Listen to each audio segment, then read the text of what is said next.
Sometimes fate is like a small sandstorm that keeps changing directions. You change direction, but the sandstorm chases you. You turn again, but the storm adjusts.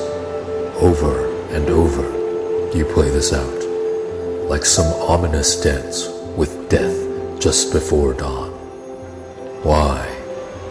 Because the storm isn't something that blew in from far away, something that has nothing to do with you.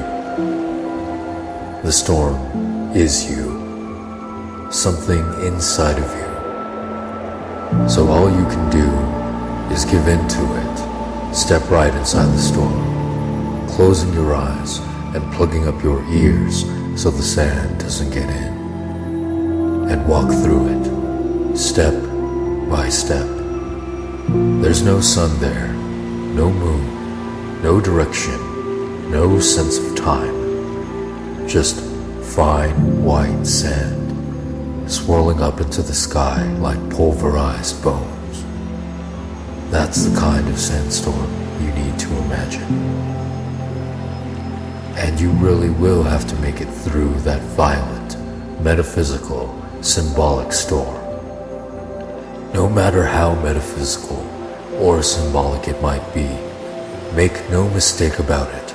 It will cut through flesh like 1,000 razor blades.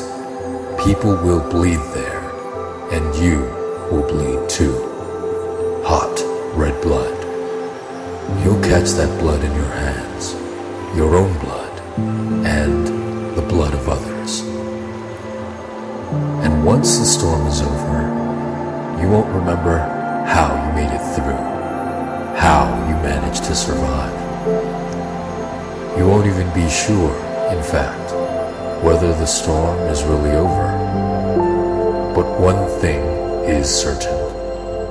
When you come out of the storm, you won't be the same person who walked in. That's what this storm's all about.